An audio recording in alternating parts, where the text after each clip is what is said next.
Bom, eu sou o Gálvaro Júnior, esse é o nosso 5.5. São as nossas reflexões diárias de segunda a sexta-feira, 5 minutos, sempre disponibilizado uma nova reflexão, um novo episódio aí, às 5h05 da tarde. E você pode meditar, você pode praticar e eu tenho certeza que vai transformar a sua vida.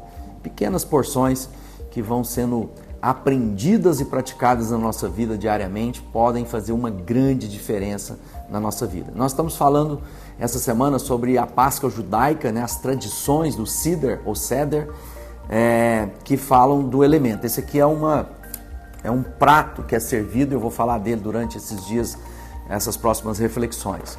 E o nosso tema de hoje, a gente vai falar sobre 2 desses elementos que compõem essa ceia, que são as ervas amargas e as folhas amargas.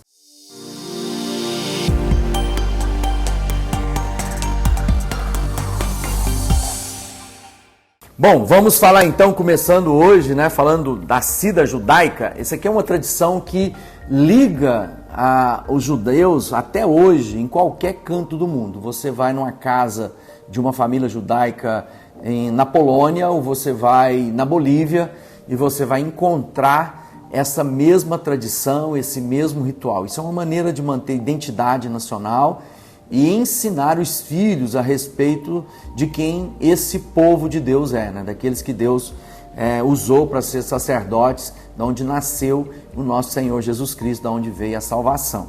Bom, é um prato que se celebra na ceia com 6 elementos, que é acompanhada do pão, a gente já falou sobre o pão sem fermento, e de taças de vinho que celebram esse momento em família.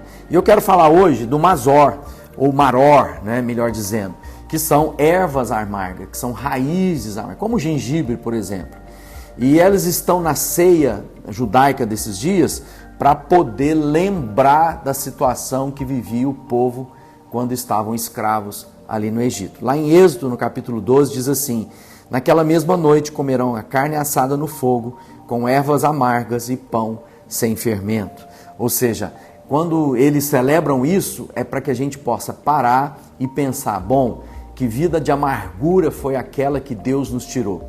Quando a gente olha para a nossa vida, né, a gente lembra da palavra de Deus, né, do sofrimento de Jesus. Como o povo lá de Israel sofreu nas mãos de Faraó, nós podemos ver o nosso Senhor sofrendo na mão dos seus algozes, né? Ele sofreu, ele foi espancado, ele foi zombado, cuspiram nele, bateram na sua cabeça. Então é o momento na ceia da gente pensar, bom, esse momento amargo é o momento em que Deus entrou na nossa história e mudou os nossos dias.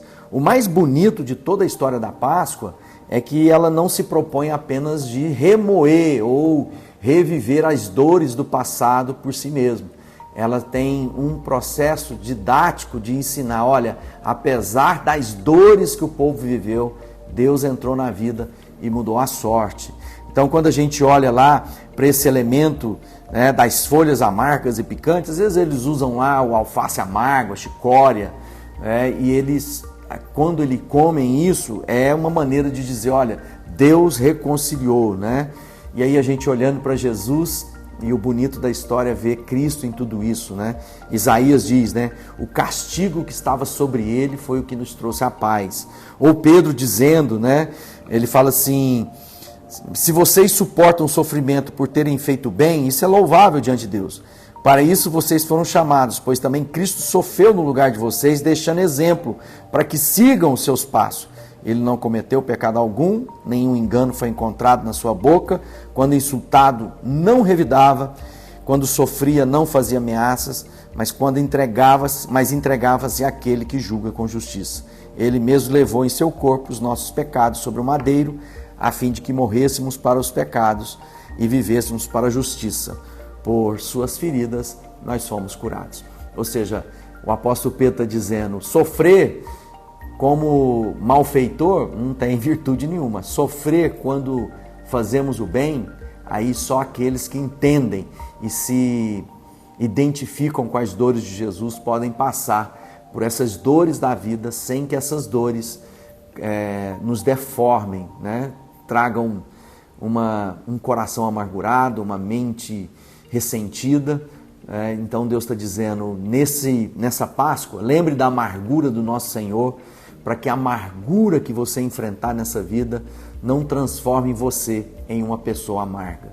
Porque nós temos o Espírito de Deus e podemos passar por essas dores sem medo, na esperança de que aquele que começou a boa obra na nossa vida vai terminar. Então, Páscoa é o momento de lembrar que mesmo no dia mau, o nosso Senhor suportou e nos chama, assim como Ele, suportar também, para que a gente possa viver a vida que Ele tem para nós.